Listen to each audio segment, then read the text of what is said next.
Anyway, hey, you thieving bastards! Well, it's been a little minute. I'm sorry. I tried to do the Saturday slap yesterday. I had 6 water bottles lined up. Brrr. I will get through all the 4 of them, 5 of them. And then the last one, I don't know. So I didn't post it. It's okay. How many bottles are you going to break, bro? So we're going to do this every Saturday? No. I want to talk about trauma bonding, dude, and being narcissistic, right? Because I have narcissistic tendencies. And they're explaining it. And well, when you're explaining it, it's like you kind of sound like you're talking about every relationship that I've been in. So I obviously have a tendency to be drawn towards narcissistic people, which is fine. Because I'm like, dude, hey, you're a narcissist and I'm a narcissist. Then we should get together and fucking probably find some really fucked up shit to do together. You know what I'm saying? You know, so there's that. Acceptance. See, acceptance. No. But look, but that's a joke and everything. And we all have those little tendencies.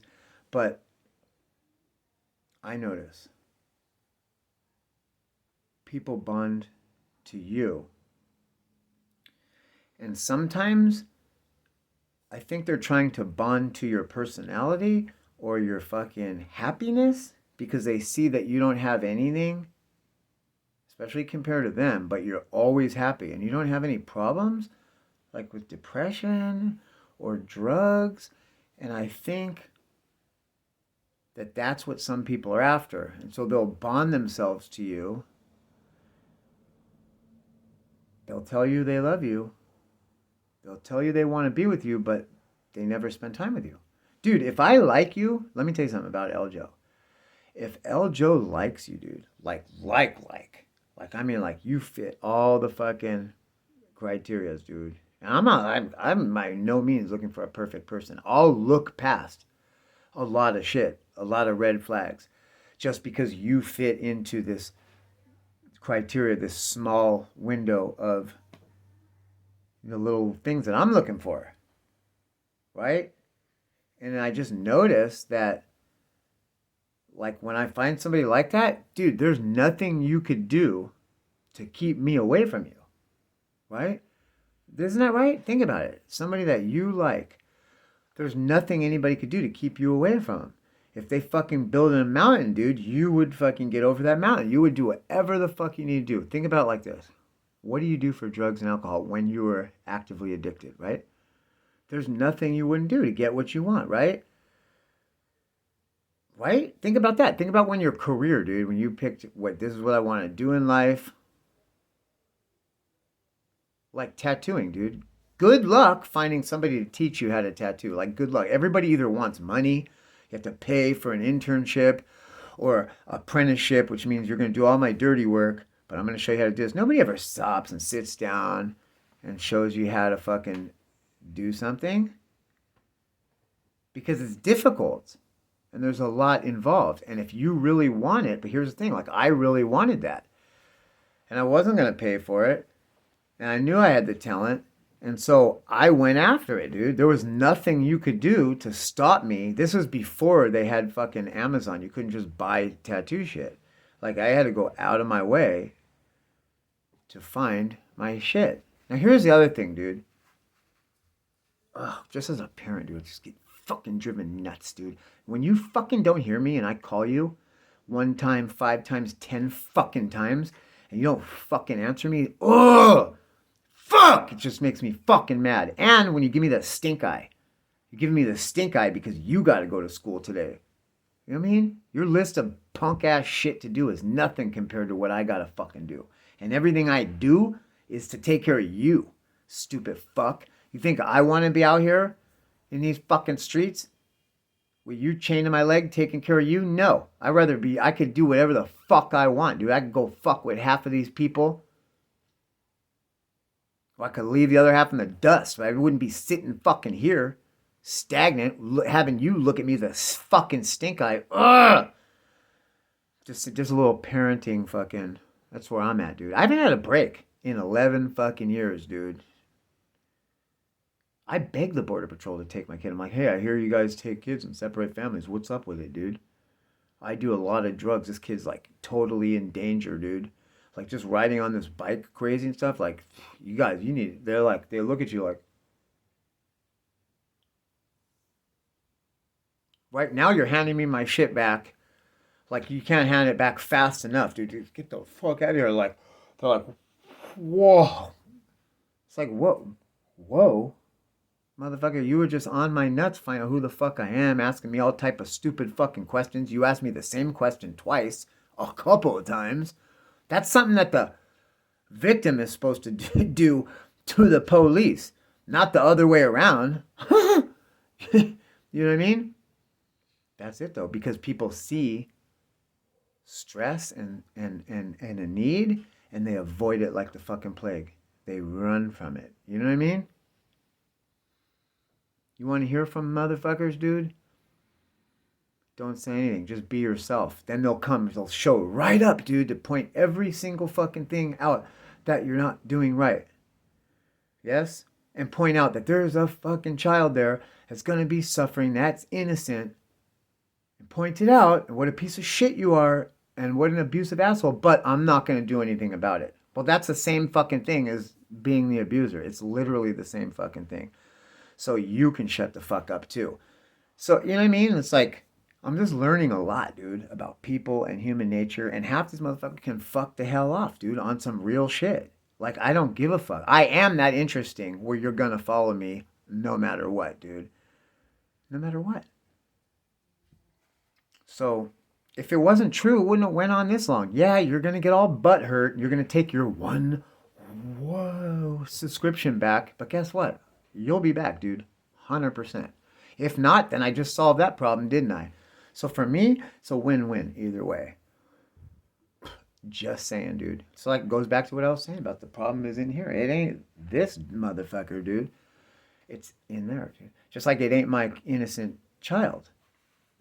The problem is in here. This motherfucker's overwhelmed, overworked. Okay, fine. So like, getting back to the shit. So I got somebody that's like, yeah, I love you. I want to be with you. You love me, you want to be with me, but you haven't never spent any time with me. Like, you have not ever spent any time with me. We hung out one time. I think it didn't even last 2 hours.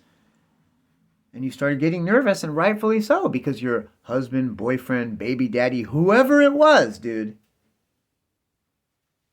that got you nervous. Somebody has you shook, dude. Now, if you're telling me it's not me,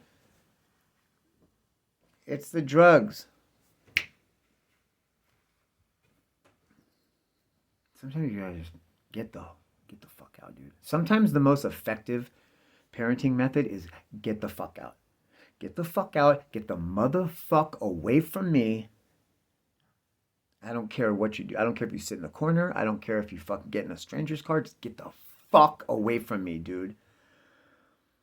Pisses me off, dude. Kids will not do what you tell them to do. Well, you call them in the nicest way possible, and they will fucking ignore you. And then at the last second, when they see you're leaving, and I gave you 2 hours to get ready, and you just kept ignoring me, and now I'm leaving, now all of a sudden you want to come. Wait, no, stop. No, fuck you. I'm late to everything. I have to leave early to run back to fucking get them. I have to turn jobs away. Like, I lose so much because of this fucking kid, dude. And it's like, yeah, you go to find a babysitter, right? Who the fuck wants to find a babysitter? I mean, who the fuck wants a babysitter? I just need somebody to pick them up from school, take them home and sit with them for 2 hours so I could actually finish my fucking daily work instead of having to stop and to take 3 days to do a 2-hour project because I get there 2 hours late and I got to leave 2 hours early just to pick you up from school, man. Yeah. Like, you ain't got nobody to help you? Again, that's the other thing, dude. If you love me, you see that I am not working with what you're working with. And you knowingly, just like, whatever, dude. I guess I'm at your beck and call. I am at your beck and call when you want to hang out, which is when? Never. one time for 2 hours. And then I hear about it every day. Oh, we're going to hang out. I want to hang out. I want to hang. No, you don't. So it's either another person or you really have that much of a fucking problem with drugs and alcohol, which is the 100% opposite of what you told me when we first started talking to each other. So I don't know, yeah, and then here's the other thing. They say narcissistic people will always blame you, dude. You didn't talk to me for 2 days. You didn't call me, text me, nothing for 2 days. And then as soon as they do, it's your fault. It's my fault. It's my fault. Dude, what the fuck? You didn't talk to me for 2 days. What have you been doing? What's happening? Well, I'm just afraid you're gonna hurt me. It's like, what? You're afraid I'm gonna hurt you so you don't talk to me, just ghost me? That's real healthy and fucking mature and normal, right? So it's like, okay, I got an idea. I got a great idea. Let's have a fucking kid. So that when you're feeling the same way, you could fucking ghost both of us. Do you see how that sounds? Can you see? No, you can't. That's the other thing I'm learning. That's why I think I'm not a narcissist. I have narcissistic tendencies. But as soon as you see somebody hurt or uncomfortable, it's like, oh, okay, fuck, come on. You know what I mean? So that is not you. You're trying. You see, just like they see an effective system in your light energy and your fucking happiness and your empathy, your humor and joy, you see a trait that you want, which is aggressiveness, doing what the fuck I say when the fuck I say on my terms, doing what the fuck I want. It's all about me, me, me. You're not. You're in the collection. You're in the collection. This is what people do. How much time have you spent alone? That's what I want to know. How many times have you been single in your life and for how long? And I'm talking about no boyfriends, no companions, no sex. You're totally celibate. You're working on yourself. Either self-help program, 12-step programs, or fucking, right? Counseling, therapy, or spirituality, dude, finding God, meditating, yoga, something, dude, right? Learning a musical instrument is taking time to work on yourself and be completely detached from any type. How many times that happened in your life? Because if you can't think of any time that you've been 100% celibate and single, and I'm talking about honesty, not just what you're telling me to my face, but honestly with yourself. If the answer is none, dude, if this is what you do and you set yourself up, and you've told me that, I've had a narcissist tell you, they usually tell you to your face. You're just not listening, dude. I'm starting a tribe. Okay, well, that involves more than 2 people, first of all. Okay? Tribe is your family unit that you have, but then it's extended to other people and other outside influences. I don't know about you, but I learned this from a hooker, right? That I was married to for 10 fucking years, right? Because I did get a lot out of it. That is a tremendous wealth of knowledge right there. You know human nature.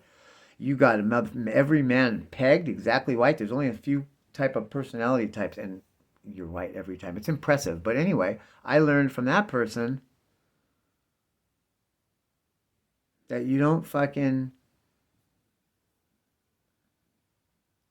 You collect people for your use. And then you discard them. And you have another person waiting, lined up, ready to go. That was your choice. You're groomed. And this is what I learned from the chick, the hooker. She said, I don't want any outside influences. There can't be any outside influences. If a couple is to be a couple and not have any problems, you have to be committed to each other and not have any outside influences. In other words, because, dude, whenever you're involved with somebody else intimately, you're bringing them in your household, even if they've never come over. See, that's the other thing. I can see how hard it is to be invited in your house or even find out where you live. because you're guarded, right? What are you guarding against? See, that's the thing. That's another red flag, and you're snitching on yourself. You're guarding yourself against being exposed as collecting people, shelving people, having people on deck ready to take the spot, the future spot, because you're discarding somebody else that's not fitting your need, which is fine. That's absolutely how you should do it. But until you've done that and severed that tie, if you're bringing other people in, that is an influence in your household, and everybody's involved, right? If one of them catches a fucking disease, everybody that's involved is catching that, right? That's just a physical example. Okay, that's just a physical example, because just to prove that what I'm saying has truth to it. Okay, you can't argue with that. Otherwise, not everybody would get the disease. Just that one person that has it would have it, right? So if it's like that in the physical, can you imagine the ramifications that translate over in the mental realm? So now, like, just the paranoia that somebody was gonna roll up, dude, while you had somebody else there. That right there squashed your energy, squashed any energy between us, any interaction, any, like, right? There's no natural being yourself, letting the fucking barriers down, right? Intimacy, right? Because intimacy is that dopamine, that chemical that's responsible for peace and well-being. You don't want, I'm sorry, serotonin. Serotonin. Okay? That's what I'm on. That's what I'm after, right? You're on that dopamine shit, that's extreme stimulation right away, dude. And as soon as you don't have it, your brain is like, I need more. So that's where the calling comes in. You're calling in the morning, even though you know that we're probably not going to hang out. You're going to have all this other stuff to do, but you're telling me that we are, because you're keeping me on a string as a backup in case this motherfucker doesn't roll through, or they start catching attitude, or, right? Any of the number of things that are called life, dude, that you know for 30-something years old, but you haven't figured out in 30-something years about the outside influence part. You're convinced that you could make it work by collecting a tribe of people. Why? I would have to think that if I was doing that, because dealing with, the more people you deal with, the more problems you deal with. So you surely have to know that. So why would you choose to do that unless there was something else that was blocking you or hindering you? Like, for one thing, there's no passion, there's no feeling. Like, if you're drunk and high, you're not going to have any feeling at all. You're not going to feel shit. That's just 100% flesh, dude. You might feel satisfied in your flesh immediately, but 2 seconds later or right after, you're going to want more of the exact same thing. It's never going to end. Right? It's never going to end until you're exhausted and you can't do it, and then that's when you start looking for something else, and here's fucking Eljo, right? And I put up with it, but I put up with it because it doesn't cost me anything. It's just a text or a fucking a word, right? And I want to believe in my heart that you are going to come around, because there is some love there. There's something there. A lot of times it's this too, dude. With narcissistic people, including myself, right? I think about my narcissistic tendencies, me at my worst. You know what it is? It's demons, dude. It's demons taking a normal, healthy person and twisting their mind to believe something that's not true. And they're not just interested in destroying this vessel that they're inhabiting. They're interested in that the destroying of this vessel they're inhabiting is a byproduct of what they're really out doing, which is using this vessel to ride on other motherfuckers, dude. Yes, that's where the gang stalking shit comes in, or like people that are feeling like, wow, it's the weirdest thing. I woke up and I was feeling kind of weird, and I went to the gym and this person started fucking with me, and then this person told me blah, blah, blah, and I saw this dude that I knew from here, and he was fucking catch an attitude. It's like, yeah, because people hone in, dude. The narcissistic mind has trained itself and the organism that it inhabits a lot of times to seek out prey and to seek out victims, seek out that next dopamine. They're not looking at you as a person. They're looking at you as a walking dopamine fix, dude. That's going to, even if you start fighting with this person, it's going to give them that, But the real deal is you get the love, the lust, the flesh, the instant gratification, the mental gratification, all that. And then you get to start arguing, fighting, cause strife. And then that really goes up. You know what I mean? If you're the type that even likes to get into it and likes it rough, then you're in a whole fucking dopamine trip. Then I wish you the best, dude. But it's not going to end well for you, because here's the thing. You're bringing a lot of outside influence. You have in your mind that you need a tribe to survive. That leads me to believe that that person is so empty inside that they really believe in their heart that they have nothing within themselves to required for what this journey and this mission and this success needs. So they're going to fill it with a tribe, a collection of all these other people. But here's the thing. All these other people have their own individual free will and their own wants and desires. And when you leave to go do this other shit or whatever the fuck, that person's sitting there by themselves. You think that's a good feeling? You think that's how they want to fucking be? Like, no. You're collecting, this is what you're going to do, because I've seen it a million times. You're going to collect a tribe of people that are going to leave you in the fucking dust. And you're going to be sitting there every time, just like you are now, by yourself. Everybody's mad at you, and you can't figure out why. You can't understand why.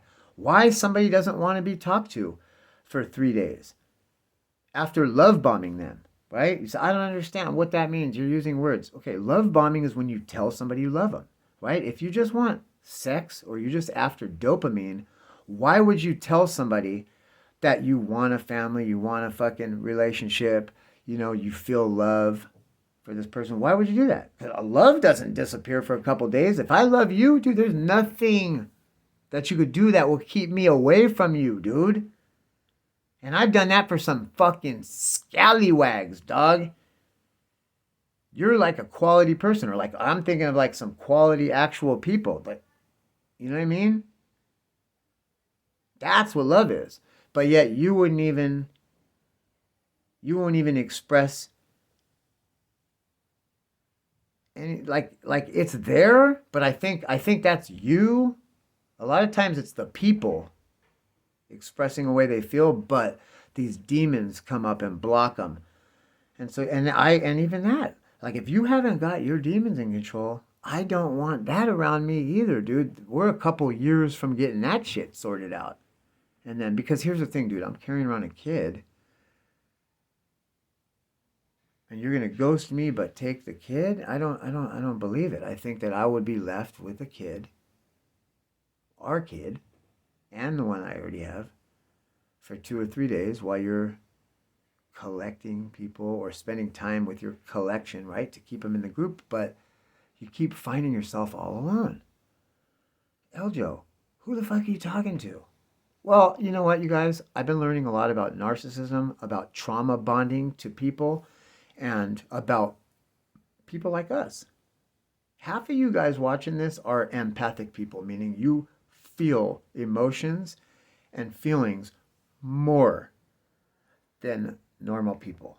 And people fucking, like, so much so where they think it's like some psychic ability or some bullshit, and it's not. It's just how we're designed. It's a trait, dude, that Mother Nature gives us to survive and to fucking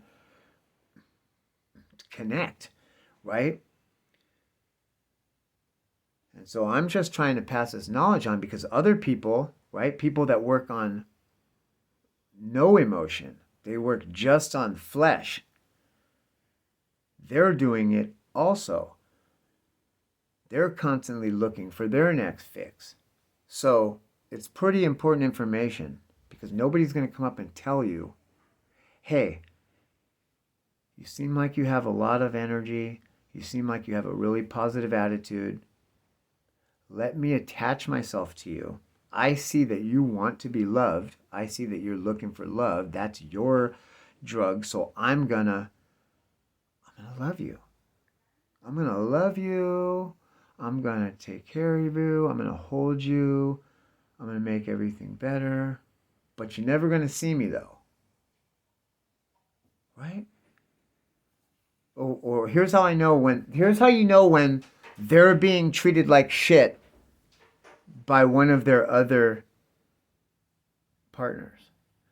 Because all of a sudden they start being super nice to you. You didn't hear from them for 2 days. Now all of a sudden this is what love bombing is. Love bombing you. Like telling you I love you, starting to talk about this future that we're going to have together. But what are you doing right now, dude? Are you doing anything right now, right this second? Oh, no. Well, cool, dude. I'm about to go to lunch. You want to go to lunch? I'll buy you lunch. Oh, all of a sudden, you have all this shit to do. Okay. That's fine. Here's the thing, though, dude. Surely you got to know this. Like, narcissists have to know this, dude. That you're always playing this fucking game because the bottom falls out quite regularly, and rightfully so. So if you're playing a game with something that the bottom usually falls out in, right?